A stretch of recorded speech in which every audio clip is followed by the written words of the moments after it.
जय हिंद। फाइनली जिस चीज का लोगों को वेट था, अब वो मौका आ ही गया। लोग वेट कर रहे थे Hyundai का आईपीओ कब आएगा कब आएगा कब आएगा। तो Hyundai वालों ने अपनी गाड़ी में पेट्रोल भरा, उसे धक्का मारा और उन्होंने कहा चलो फाइनली हम आईपीओ लेकर आते हैं। प्राइस बैंड भी फिक्स कर दिया, डेट्स भी फिक्स कर दिए। बट इस बीच में ना कुछ इंटरेस्टिंग बातें सामने आ रही हैं। इंटरेस्टिंग बातें, वैल्यूएशंस कैसी है, कितना पार्ट फ्रेश इशू है, कितना पार्ट ओएफएस है, पैसा किस लिए उठा रहे हैं, क्या बाकी जिस तरीके से मारुति ने पैसा बनाकर दिया, टाटा मोटर्स ने पैसा बनाकर दिया, अशोक लीलैंड थोड़ा बहुत तो बनाकर दिया है, राइट, छोटा बच्चा है, अशोक लीलैंड ने भी पैसा बनाकर दिया। तो ओलेक्ट्रा हो गया, चलो वो तो समझ आता है कि आपका ईवी व्हीकल्स वगैरह में है, जेबीएम हो गया। क्या Hyundai पैसा बनाकर देगा या नहीं देगा, क्या इसमें कोई शेयर होल्डर कोटा है या नहीं है, ये सारे सवालों के जवाब आज इस वीडियो में मिलेंगे। फाइनली पता चलेगा हमें अप्लाई करना है या फिर अप्लाई नहीं करना है।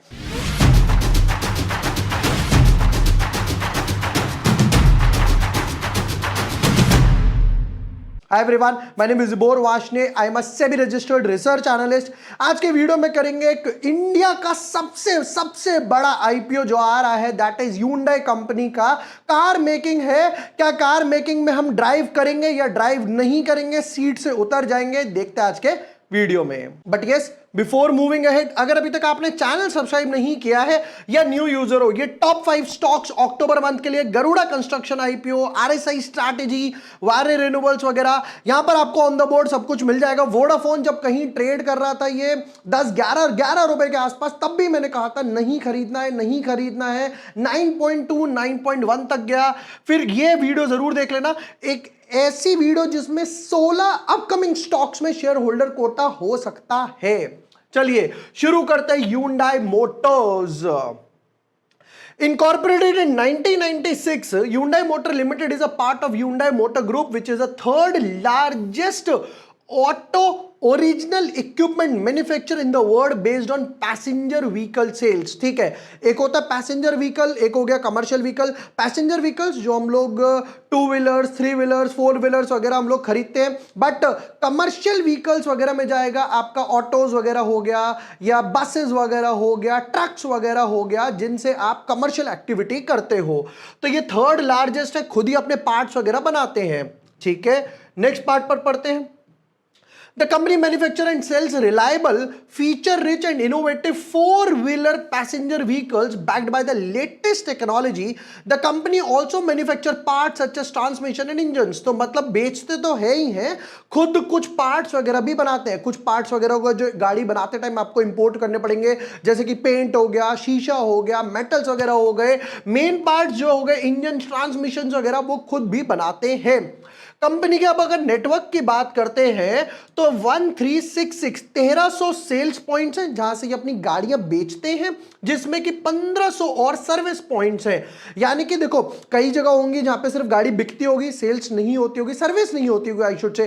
कई जगह ऐसी होंगी सिर्फ सर्विस सेंटर है, गाड़ी खराब हो गई, जाओ भैया उसे ठीक कराओ, वापस आ जाओ, वहां से नई गाड़ी नहीं खरीद सकते।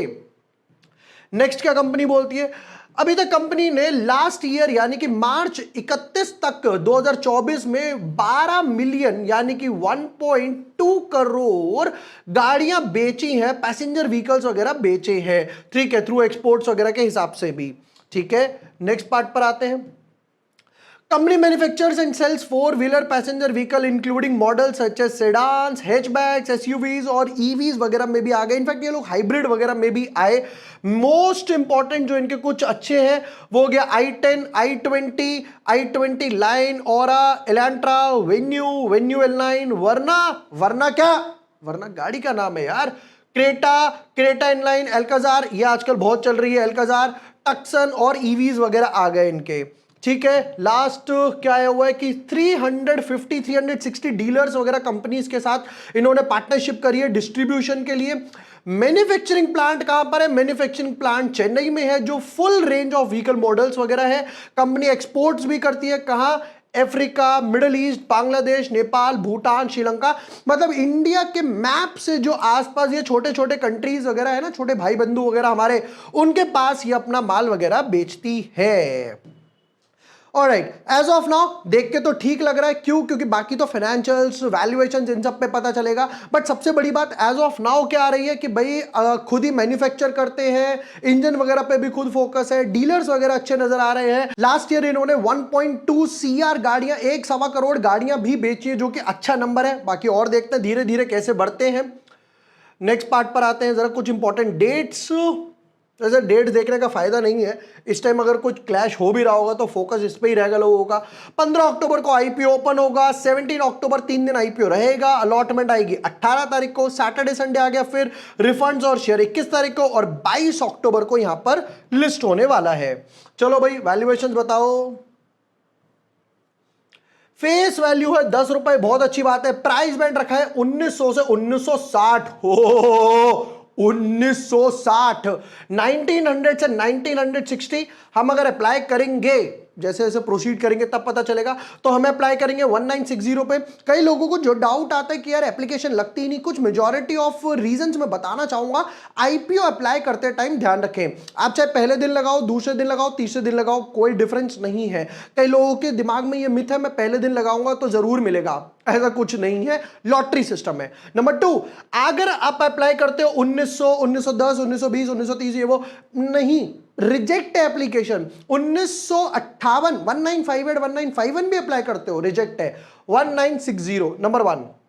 नंबर 2, उसके बाद आप ट्राई करिए अपनी ही यूपीआई आईडी से लगाइए। कई लोग क्या करते हैं, अपना डीमैट है, दोस्त की यूपीआई आईडी से लगा दिया, मम्मी के लगा दिया, फादर, हो सकता है एक बारी को मिल जाए, बट मेजॉरिटी ऑफ चांस है रजिस्ट्रार रिजेक्ट कर सकता है। 1 पैन कार्ड 1 एप्लीकेशन का रूल है। आपके पास अगर जीरोधा का अकाउंट है, एंजल का अकाउंट है, आप सोचो एक जीरोधा से लगा देता हूं, एक एंजल से, दोनों रिजेक्ट हो जाएंगी। एक पैन कार्ड पे एक ही अलाउड है। नेक्स्ट 1960 का ये हो गया, 7 शेयर्स का इन्होंने बंडल बनाया है, सिर्फ 7 शेयर्स के आसपास। चलो ठीक है, अब आते हैं इशू साइज के ऊपर, जो हम लोगों ने वीडियो की स्टार्टिंग में बात करी कि इंडिया का सबसे बड़ा आईपीओ आ रहा है। कितना? 27,870 करोड़, राउंड ऑफ 28,000 करोड़ रुपए पैसा रेस कर रहे हैं। अरे ये क्या, ओएफएस, पूरा का पूरा ओएफएससी है, एक भी रुपया कंपनी के पास नहीं जाएगा। आप सोचो मैं आईपीओ भरूं, इतना सारा अमाउंट है, 28,000 करोड़ रुपए कंपनी में पैसा जाए, कंपनी डेट रिड्यूस करे, नए प्लांट्स खोले, नए मॉडल्स लेकर आए, ईवी का जमाना है, या 2 व्हीलर में इन्वेस्ट करे, कुछ नहीं भैया, नहीं। सारा का सारा पैसा जाएगा ओएफएस यानी प्रमोटर के पास, जो अपना माल बेच रहा है। पड़ गया डेंट एकदम से खटाक। चलिए नेक्स्ट पार्ट पर आते हैं। क्यूआईबी को देने वाले हैं 50%, रिटेल वालों को 35%, एचएनआई को 15%। अगर अप्लाई करेंगे तो इस कैटेगरी में, क्योंकि इनके पास वेटेज ज्यादा है, कोटा ज्यादा है। नेक्स्ट एक एक लॉट का साइज भी देख लेते हैं पहले।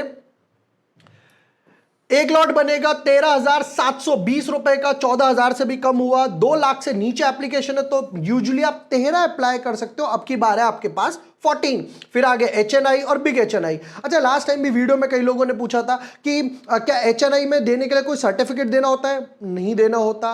क्या मैं इनको उसी टाइम सेल कर सकता हूं? यस, आप चाहे एचएनआई लगाओ, रिटेल लगाओ, स्मॉल एचएनआई लगाओ, बिग एचएनआई, आप लिस्ट होते ही बेच सकते हो।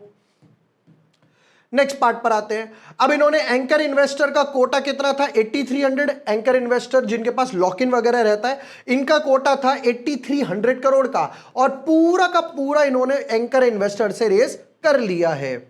नेक्स्ट, प्रमोटर के पास अभी पूरा का पूरा 100% है, मतलब आज तक इक्विटी 1% भी डाइल्यूट नहीं करी, और अब की बार डाइल्यूट करी तो तसल्ली से डाइल्यूट करी कि सारा का सारा पैसा मैं रख लूं, कंपनी के पास कुछ ना जाए। मुझे यह चीज ना पर्सनली बता रहा हूं, मे भी हो सकता है किसी और एनालिस्ट का व्यू डिफरेंट हो, किसी और बंदे का व्यू डिफरेंट हो। मुझे यह चीज पर्सनली थोड़ी सी नेगेटिव लगती है कि आईपीओ हम अप्लाई कर रहे हैं तो पैसा कंपनी में जाना चाहिए। आप बाद में अपनी इक्विटी डाइल्यूट करो, अपना स्टेक रिड्यूस कर सकते हो ओपन मार्केट वगैरह में, बट आप आए ही उस मोटिव से हो। चलिए नेक्स्ट पार्ट पर आते हैं, financials, one of the most important. देखते हैं कि फाइनेंशियल्स क्या बोलती है कंपनी के। थोड़ा सा zoom in, perfect. Full year ये है एक क्वार्टर का, ये जून तक। बेसिकली ये जुलाई अगस्त सितंबर भी फाइल कर सकते थे अगर चाहते, थोड़ी मेहनत करते। कोई नहीं करा, इसको इंटू 4 करेंगे क्योंकि 4 क्वार्टर का बैलेंस करके देखते हैं। एसेट्स, 28,000 करोड़ के एसेट्स थे, एसेट्स बढ़ के हो गए 34,000 करोड़, बहुत अच्छी बात है। बट वापस से डिप आया, 34 के हो गए 26, और 26 से भी और 1,000 करोड़ माइनस होके हो गया 25,000 करोड़। मतलब एक क्वार्टर में ही 1,000 करोड़ के एसेट्स गए। कहां गए पता नहीं। रेवेन्यू, सेल्स, 48,000 करोड़ की सेल्स थी, सेल बढ़ के हो गई 61,000, 61,000 करोड़, बहुत ही अच्छी बात है। 61 के हो गए 71, अच्छी ग्रोथ है। और 71 की है 17। बट ये 17,000 करोड़ है एक क्वार्टर का। अगर मैं इसको इक्विवेलेंट भी बनाता हूं, मल्टीप्लाई बाय 4 भी करता हूं, तो आंसर आएगा कुछ 69,000 प्लस प्लस प्लस। अब देखो, हम लोग अगर एक फेयर व्यू दे रहे हैं तो ये नहीं कि सिर्फ नेगेटिव चीजें देखेंगे। अब यहां पर एक चीज क्या आ रही है कि यूजुअली गाड़ियों की जो सेल्स होती है, ध्यान से सुनना, वो होती है सेकंड हाफ में। क्यों? जैसे ही ये फेस्टिव सीजन आना स्टार्ट होगा, मतलब कि कुछ लोग हो सकता है रक्षाबंधन वगैरह पे ले ले, फिर वेडिंग सीजन आएगा, राइट। कुछ जो दिमाग से पैदल लोग होते हैं वो दहेज मांगते हैं, जो कि डेफिनेटली बहुत ही गलत बात है। खुद में अंदर इतना बनाओ ना यार, खुद कमा के दिखाओ। चलो, let's not diversify to that topic. अब यहां पर क्या चीज आ रही है कि भाई रेवेन्यू रेज होगा, क्योंकि सेकंड हाफ में वेडिंग सीजन आएगा, दिवाली आएगी, धनतेरस आएगा। फिर जब जनवरी के आसपास कंपनी नए मॉडल लॉन्च करती है, तब और सेल्स बढ़ती है। तो यहां पर सेल्स इनलाइन चल रही है, और इनफैक्ट थोड़ी बढ़ी हुई मिलेगी। प्रॉफिट बताओ, क्या प्रॉफिट कमा रहे हो? तो 47,000 करोड़ की सेल्स पर कुछ 3,000 करोड़ के आसपास का प्रॉफिट कमाया। मार्जिन था 6% बस। चलो समझ आता है, खर्चे इतने हैं, टैक्सेस वगैरह इतने हैं यहां पर इस इंडस्ट्री में। फिर 61,000 करोड़ पे 4700 करोड़, मार्जिन हो गया 7%। फिर 71,000 पे 6,000 करोड़ के आसपास, मार्जिन हो गया कुछ 8% के आसपास। 6, 7, 8 मार्जिन बढ़ता जा रहा है। अब 1500 करोड़, 1500 मल्टीप्लाई बाय 4 करूंगा, वापस से 6,000 करोड़ के आसपास आएगा। है तो इनलाइन, और जैसा हमने एक्सपेक्ट करा सेल्स वगैरह से बढ़ सकता है, तो मार्जिन अभी भी 8% है और इनलाइन ही है। ये एक अच्छी बात नजर आई कि 6, 7, 8 धीरे धीरे मार्जिन बढ़ा रहे हैं, प्राइस बढ़ा रहे हैं।